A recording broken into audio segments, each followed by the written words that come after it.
Alhamdulillah. Baik, langsung saja Ustaz Fakih, karena memang ini semakin penasaran ini bahasan yang panjenengan sampaikan. Monggo kepada jenengan untuk menyampaikan paparan materinya terkait dengan Rasulullah Muhammad SAW di dalam perspektif kepemimpinan. Monggo, tafadhol. Assalamualaikum warahmatullahi wabarakatuh. Hamidan wa musallian. Alhamdulillahi rabbil alamin. Alhamdulillahi rabbil alamin. Alhamdulillahi rabbil alamin. Allahumma salli ala Muhammad wa ala ali Muhammad. Amma ba'du. Yang saya muliakan, yang saya hormati guru-guru kita yang tadi sudah menyampaikan beberapa materi kajian pagi hari ini.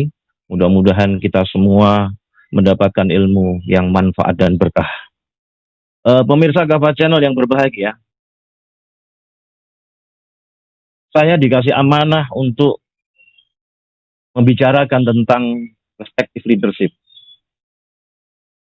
Saya awali dengan sebuah kalimat, semua teori leadership yang dikeluarkan oleh pakar-pakar kepemimpinan dan manajemen dunia, itu semuanya ada pada diri baginda Rasulullah Muhammad SAW.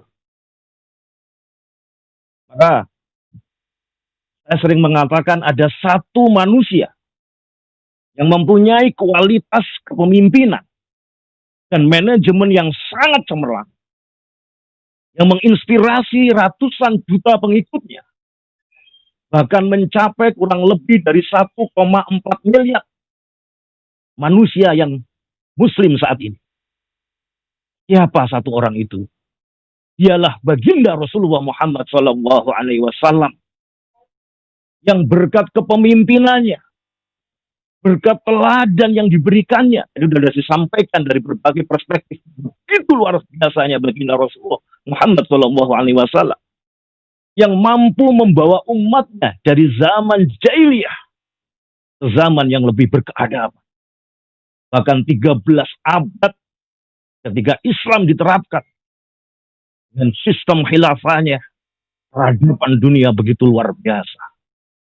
Dan itu tadi sudah dijelaskan oleh guru-guru kita. Bahkan seorang orientalis barat yang telah menulis buku, dia selama 28 tahun dia melakukan risetnya dan merampungkan bukunya itu. Dan sekarang kembali banyak dibaca lagi. Michael Hart di dalam bukunya 100 tokoh paling berpengaruh di dalam sejarah peradaban manusia, beliau menempatkan baginda Rasulullah Muhammad SAW nomor 1. Ketika ditanya, kenapa kok tidak Yesus, Isa alaihissalam? Kenapa kok tidak kemudian Thomas Alva Edison? Kenapa kok tidak Newton? Ternyata salah satu jawaban beliau, salah satu alasan beliau, seluruh hidup dan kehidupan baginda, kalau bahasa saya baginda, seluruh hidup dan kehidupan baginda Rasulullah Muhammad SAW semuanya adalah contoh dan teladan bagi manusia. Itu seorang orientalis barat yang dia masih bisa jujur dengan risetnya.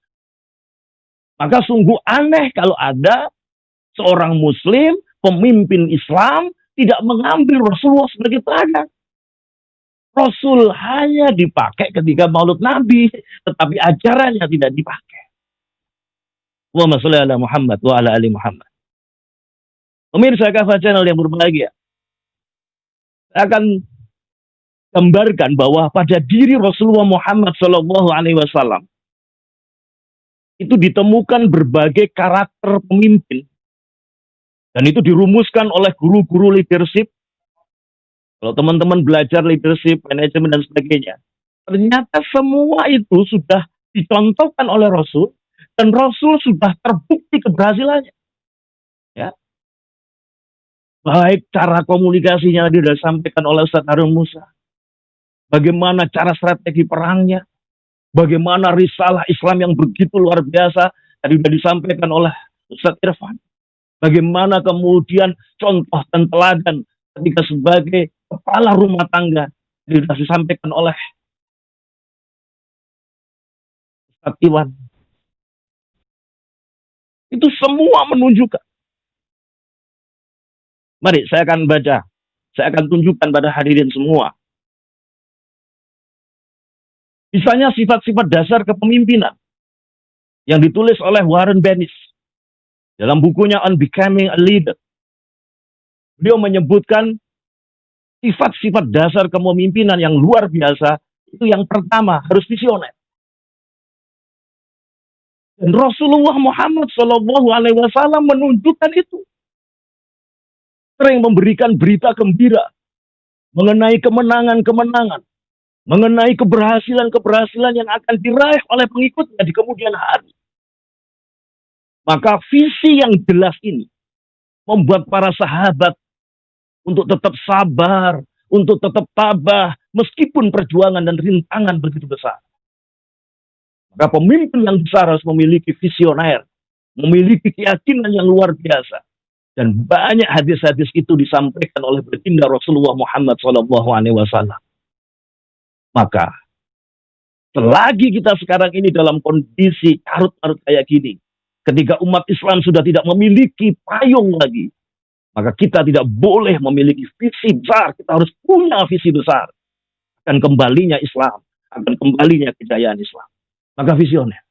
Rasul mengajarkan visioner. Maka kalau ada pemuda, ada umat Islam klewes, ono pemimpin berduta, duduk, kemudian ngomong janji. Oh, ini kalau bahasa orang Jawanya koplak. Ya, kalau bahasa Surabayanya koplak. Ya, kalau bahasa JTV, koplak murokap. Teman-teman sekalian, pemirsa Kata Channel yang berbahagia, sifat dasar kepemimpinan menurut Warren Bennis tadi dalam bukunya On Becoming a Leader. Pertama adalah visioner. Yang kedua berkemauan kuat, passion, mencintai apa yang Anda kerjakan, mempunyai kesungguhan yang luar biasa di dalam menjalani hidup. Dan ini yang ditunjukkan oleh baginda Rasulullah Muhammad SAW. Dasar-dasar kepemimpinan ini. Berbagai cara yang dilakukan musuh-musuh beliau untuk menghentikan dakwah beliau, untuk menghentikan perjuangannya, tidak pernah berhasil. Kenapa? Beliau tetap tabah, beliau sabar, beliau sungguh-sungguh, beliau mencintai agama ini, beliau mencintai dakwah ini, beliau mencintai perjuangan ini. Maka kalau kita ingin ditolong oleh Allah Subhanahu wa taala, kalau kita ingin diselamatkan oleh Allah Subhanahu wa taala, maka pantaskan diri kita memiliki sifat-sifat dasar kepemimpinan yang ditunjukkan oleh baginda Rasulullah Muhammad SAW. Yang ketiga,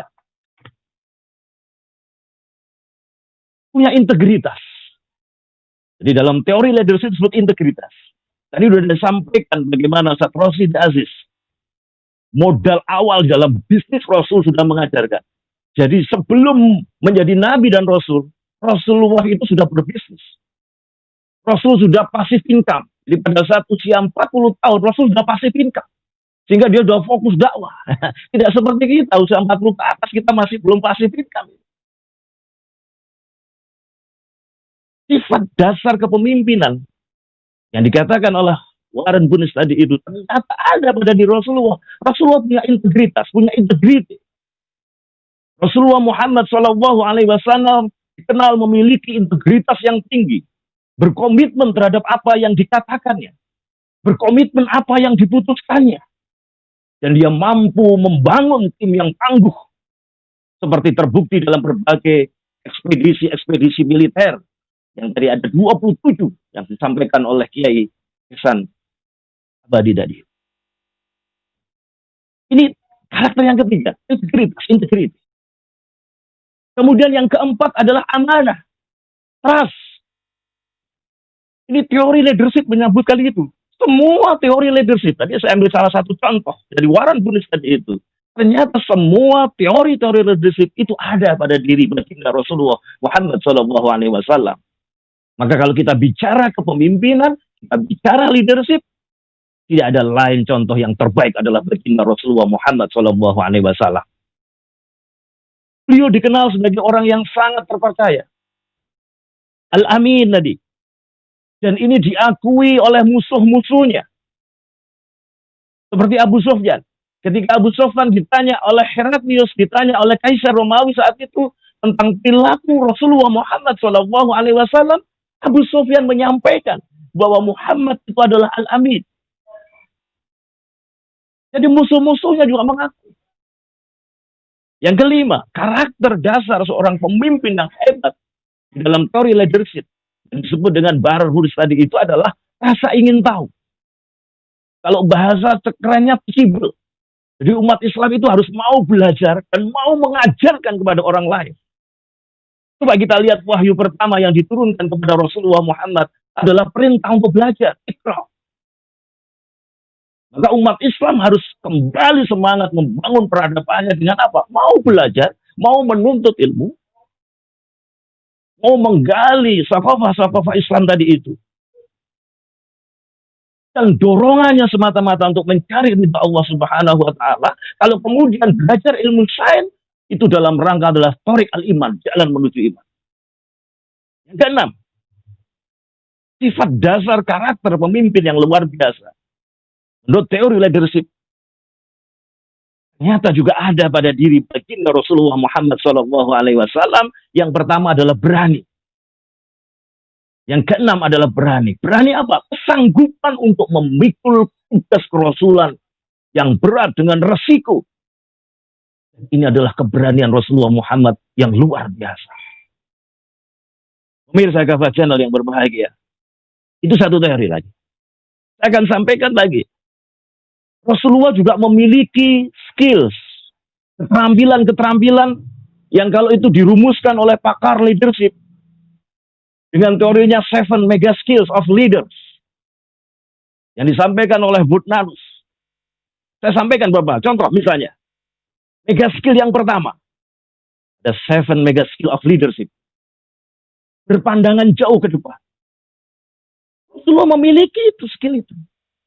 Ketika tadi sudah sampaikan, ketika sedang menggali parit pada saat sebelum perang Khandaq di sekitar kita Modah, kota Madinah, beliau melihat pandangan jauh ke depan, kejayaan Muslim, kejayaan Islam mencapai Syam, mencapai Persia, mencapai Yaman.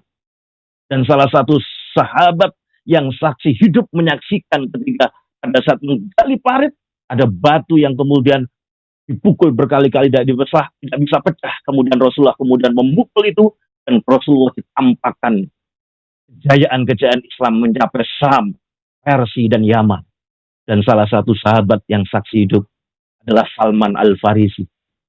Sehingga beliau kemudian ketika beliau masih hidup, beliau benar-benar membuktikan pandangan jauh ke depan baginda Rasulullah Muhammad SAW. Yang kedua, mega skill yang kedua, menguasai perubahan. Rasulullah memiliki skill yang luar biasa di dalam leadership, menguasai perubahan. Ketika beliau hijrah ke Madinah, merupakan satu perubahan yang diprakarsai oleh baginda Rasulullah Muhammad SAW dan mampu mempengaruhi peta dan arah peradaban dunia saat itu. Sehingga tidak heran tadi saya mengatakan seluruh teori leadership yang ditulis oleh pakar-pakar leadership dan manajemen semuanya ada pada diri baginda Rasulullah Muhammad SAW.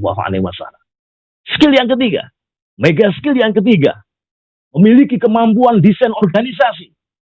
Bagaimana Rasulullah mendesain para sahabatnya tadi itu dengan thoriqah dakwahnya yang begitu luar biasa.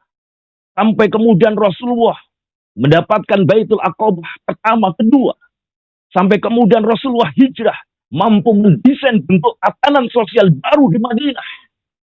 Dia mempersaudarakan kaum muhajirin dan ansor, menyusun piagam Madinah, membangun pasar, membangun masjid, wasiqah Madinah. Para pakar hukum tata negara pernah melakukan konvensi internasional di Jenewa.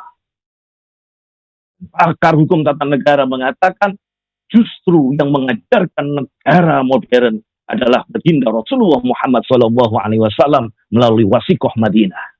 Maka sungguh aneh kalau sekarang ada umat Islam tidak mengambil Rasulullah sebagai teladan, termasuk di dalam bernegara, berbisnis, berbangsa dan bernegara. Wasiqah Madinah adalah piagam pendirian negara. Dan pakar hukum tata negara mengatakan Rasulullah Muhammad lah yang mengajari pendirian negara. Rasulullah bukan ketua RT. Ada yang menyebut Rasulullah kok ketua RT itu. Dulu seorang kiai. Rasulullah itu adalah bukan hanya seorang nabi, tetapi seorang kepala negara. Buktinya apa? Dia mengangkat wali gubernur, dia mengangkat panglima perang. Itu aktivitas negara, bukan aktivitas ketua RT. Mana ada ketua RT ngangkat panglima perang? Skill yang kelima, mega skill yang kelima, 7 mega skill of leadership yang ditulis oleh pakar-pakar leadership dunia. Ternyata ada pada diri baginda Rasulullah Muhammad SAW penguasaan interdependensi. Apa yang dimaksud dengan penguasaan interdependensi itu? Menginspirasi orang lain. Rasul mampu menginspirasi orang lain untuk saling berbagi gagasan, kepercayaan, untuk berkomunikasi dengan baik dan rutin, mencari pemasalahan, pemecahan masalah secara kolaboratif. Dan beliau sering meminta pendapat para sahabat dalam persoalan-persoalan strategis, dalam persoalan-persoalan teknis. Misalnya dalam menentukan strategi perang, urusan sosial kemasyarakatan. Tetapi maka para sahabat masih bertanya, ya Rasul, apakah ini wahyu apa pendapatmu? Kalau Rasul mengatakan wahyu, jawaban sahabat adalah sami'na wa ata'na. Jadi kalau terkait dengan halal atau haram, kalau terkait dengan syariat, maka dikembalikan kepada syariat, kembalikan pada dalil. Bukan suara terbanyak. Ini sekarang orang menyamakan demokrasi dengan musyawarah. Ini. Di dalam Islam, sesuatu kalau yang terkait dengan halal haram tidak boleh dipermusyawarahkan. Tapi harus dikembalikan kepada dalil. Mana dalil yang kuat? Dikembalikan pada syariat. Tadi sudah disampaikan oleh Kiai Irfan tadi. Maka tidak boleh kalau kemudian guyonan saya. Sekarang umat Islam ini keblinger. Nanti Jumatan tidak ada khotbahnya. Kemudian bilang Pak Takmir masjidnya. Gimana ini khotbahnya tidak ada. Kita kan demokrasi. Berdasarkan demokrasi, kan suara terbanyak. Gimana? Coba. Yang setuju tidak ada Jumatan ngatum. Gitu kan. Yang tidak. Ternyata banyak yang setuju tidak ada Jumatan. Dengan mengucap Bismillahirrahmanirrahim. Maka hari ini Jumatan tidak ada. Koplah ini. Maka dalam Islam kalau persoalan hukum. Tidak boleh ada musyawarah. Dikembalikan kepada kekuatan dalil. Demikian juga dalam persoalan-persoalan yang itu membutuhkan keahlian tertentu. Rasul mengajarkan itu. Maka diambil oleh Rasul orang yang ahli di bidangnya. Maka bagaimana Rasul mengambil pendapat Salman Al-Farisi. Ketika dia mengusulkan dibikin parit. Karena Salman Al-Farisi orang Persia. Dia paham betul bagaimana pertahanan militer. Maka kalau terkait dengan keahlian, definisi tertentu, maka tidak boleh suara terbanyak. Maka musyawarah dalam Islam itu boleh dimusyawarahkan. Itu kalau terkait dengan pelaksanaan. Misalnya, Rasul pernah mengatakan pada sahabat, kita sambut musuh-musuh kita di dalam kota atau di luar kota. Itu boleh dimusyawarahkan. Teknis. Boleh suara terbanyak. Dan saat itu sahabat mengendaki di luar kota. Para sahabat. Yang tidak boleh gimana? Kita jihad atau tidak? Karena jihad itu wajib, tidak boleh dipermusyawarahkan. Ngaji itu wajib, yang boleh dimusyawarahkan. Kita ngajinya di mana? Via Zoom, di pos kamling, di pemimpin dan sebagainya. Itu boleh dimusyawarahkan. Dan Rasulullah melakukan itu. Penguasaan interdependensi yang begitu luar biasa. Yang ketujuh, mega skill yang ketujuh, memiliki standar integritas yang tinggi. Beliau seorang yang adil di dalam memutus perkara. Beliau jujur. Beliau toleran terhadap penganut agama lain. Beliau sangat mengutamakan musyawarah di dalam mengambil keputusan yang bersifat tadi. Saya jelaskan tadi. Maka salah kalau ada orang menyamakan demokrasi dengan musyawarah. Kalau demokrasi, benar atau salahnya suara terbanyak. Ini saya jelaskan tahapan-tahapan musyawarah. Jadi kadang-kadang kita tidak memahami itu, kemudian kita terus kemudian menggebiah-uyah. Misalnya dalam perang Badar, dalam perang Uhud, dalam perang Khandaq, itu Rasulullah mengambil pendapat para sahabat, orang yang ahli di bidangnya. Namun kalau persoalan halal atau haram dikembalikan pada dalil, dikembalikan pada wahyu, maka para sahabat mesti bertanya, ya Rasul, ini pendapatmu apa wahyu? Kalau Rasul mengatakan wahyu, jawaban sahabat adalah sami'na wa ata'na. Terakhir, pemirsa Kafah Channel yang berbahagia. Baginda Rasulullah Muhammad SAW adalah teladan yang terbaik dalam berbagai aspek kehidupan. Dan itulah yang membuat tadi seorang Michael Hart menempatkan Rasulullah nomor satu. Maka harusnya kita umat Islam lebih semangat. Harusnya kita mencintai Rasul, mencintai Nabi, itu juga mencintai syariahnya dan memperjuangkannya. Dalam ilmu NLP itu dikatakan gini, jalan yang terbaik menuju kesuksesan adalah meniru perilaku orang yang sukses. Maka kalau kita ingin sukses, selamat dunia akhirat, maka orang yang layak ditiru, layak dicontoh dalam setiap aspek hidup dan kehidupannya adalah baginda Rasulullah Muhammad SAW. Dan nilai-nilai dan teladan kepemimpinan dan manajemen beliau yang beliau wariskan itu masih dapat kita gunakan, masih kita bisa tiru mulai dari pemimpin dari tingkatan yang paling kecil. Dari tingkatan paling kecil, keluarga, dengan tingkatan yang paling sederhana, kepemimpinan keluarga, kepemimpinan bisnis, kepemimpinan sosial, kepemimpinan politik, apalagi kepemimpinan negara. Maka tidak ada kata lain. Cinta Nabi, cinta Rasul adalah cinta syariahnya. Terakhir, orang pemimpin yang hebat itu adalah seorang yang pemimpin yang menjadi pembela umatnya. Dan itu ditunjukkan oleh Rasulullah pada saat detik-detik ketika Rasulullah sakaratul maut. Ketika Rasulullah Muhammad, malaikat Israel sudah berada di depannya. Rasulullah masih galau. Wajah itu tampak terlihat oleh Israel. Maka kemudian Rasulullah bertanya, mana Jibril ya Israel? Kemudian Israel menjawab, aku tadi turun ke dunia bersama Jibril alaihissalam, wahai kekasih Allah. Tapi beliau tidak tega ya Rasul, melihat nyawa engkau aku cabut. Dia berada di langit dunia. Ketika Rasul bertanya, mana Jibril? Maka kemudian Jibril alaihissalam turun. Dan ketika Jibril alaihissalam turun, itulah kegusaran Rasul itu ditanyakan pada Jibril. Ternyata Rasul galau bukan karena dirinya, bukan karena keluarganya, bukan karena hartanya. Tetapi Rasul bertanya, bagaimana kondisi umatku Jibril? Bagaimana kondisi umatku Jibril nanti? Maka ketika ditanya semacam itu, Jibril alaihissalam menjawab, aku mendengar langsung dari Allah ya Rasul, diharamkan umat-umat Nabi sebelum engkau, sebelum umatmu dan engkau berada di surga. Mendengar jaminan semacam itu, Rasulullah tersenyum bahagia. Allahumma sholli ala Muhammad. Allahumma sholli ala Muhammad. Jadi ternyata Rasul tadi gusar tadi itu ingat kita, ingat umatnya. Kemudian Rasulullah mengatakan kepada malaikat Israel, wahai Israel, engkau lanjutkan tugasmu. Maka ketika malaikat Israel mencabut nyawanya dengan penuh lemah lembut, Rasul berteriak, sungguh sakit nihan sakaratul maut ini ya Allah. Rasul masih berdoa, jadikan sakitnya sakaratul maut ini hanya untukku ya Allah, jangan untuk umatku. Allahumma sholli ala Muhammad. Dan saat itu ketika Rasul sudah kaku tubuhnya, bibirnya masih bergerak, maka kemudian Sayyidina Ali mendekatkan telinga ke bibir Rasul. Dan itulah nasihat, pesan. Dan itu bukan hanya pesan bagi Sayyidina Ali, tapi pesan bagi kita kaum muslimin dan pemimpin-pemimpin kaum muslimin. Apa pesan itu? Jagalah sholatmu dan peliharalah orang-orang yang terlantar di antara kalian. Dan kalimat terakhir Rasul mengatakan, ummati, umatku, umatku. Allahumma sholli ala Muhammad.